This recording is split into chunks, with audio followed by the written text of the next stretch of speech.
ఈ అవకాశం ఇచ్చినటువంటి అందరికీ ధన్యవాదాలు తెలుపుతూ రెండు విషయాలు చెప్దాం అనుకున్నాను.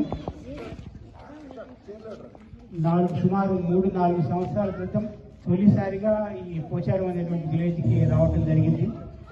అంతకుముందు చాలా సంవత్సరాల నుంచి వాళ్ళు అడుగుతున్నారు, కానీ నాకు పని ఒత్తిడి వల్ల కుదరక రాలేకపోయినారు. అప్పుడు ఒక 2 నెలలు ఉండటం జరిగింది.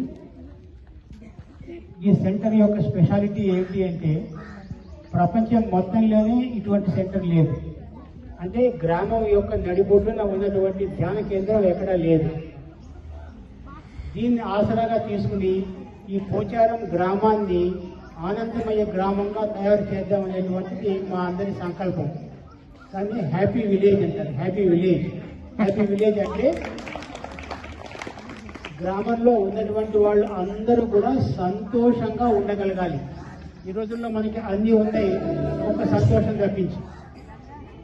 ఆ సంతోషాన్ని ఏ విధంగా పొందగలము, అందరూ కలిసిమెలిసి సామర్థ్యంగా ఏ విధంగా జీవనం సాగించగలరు అనేటువంటిది నేర్పేటువంటి సంస్థే ఈ విపశ్యనా కేంద్రం.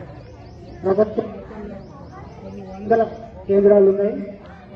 అటువంటి కేంద్రాల్లో ఇది ఒక కేంద్రం. ఇక్కడ ఈ విద్య నేర్చుకోవడానికి ఎక్కడెక్కడి నుంచో వస్తుంటారు. నేను ఇక్కడ నెల రోజులు ఉంటున్నాననేటువంటి విషయం తెలిసి నా దగ్గర ఈ కోర్సులో మెళుకువలు నేర్చుకోవడానికి, కోర్సు నేర్చుకోవడానికి arrest brother is a big builder in Iran నుంచి వారు వచ్చారు. ఈరోజు సాయంత్రం ఫ్లైట్ లో మళ్ళీ ఇరాన్ తిరిగి వెళ్తున్నారు. ఈ మేడం మనీషా శర్మ అని చెప్పి డల్హౌసీ పబ్లిక్ స్కూల్. ఇప్పుడు మనం శ్రీనగర్, కాశ్మీరు వినే ఉంటాం. శ్రీనగర్, కాశ్మీర్ని తలదన్నే విధంగా ఉండేటువంటిదే డల్హౌసీ. డల్హౌసీ పబ్లిక్ స్కూల్ అని ఉన్నది. ఆ పబ్లిక్ స్కూల్లో టీచర్ అనమాట. ఒకసారి నేను డల్హౌసీ వెళ్ళడం జరిగింది. ఒక వారం రోజులు ఉన్నాను అక్కడ.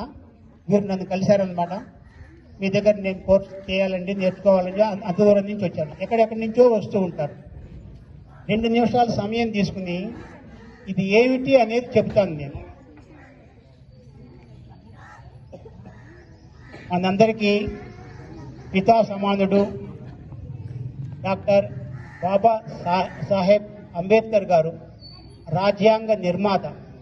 అటువంటి రాజ్యాంగాన్ని రచించి మన భారతదేశాన్ని, ప్రపంచంలో ఎన్నో దేశాలు ఉన్నాయి, కొట్టుకు వస్తున్నారు.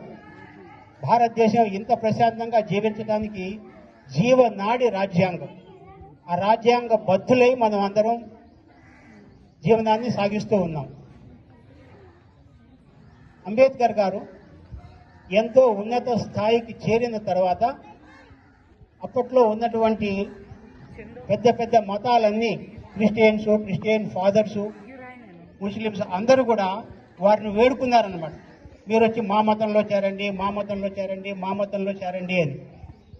వారికి పేరు ప్రఖ్యాతులు వచ్చిన తర్వాత వారు చూశారు ఈ దేశంలో ఉన్నటువంటి కులాలు, కుల మతాలు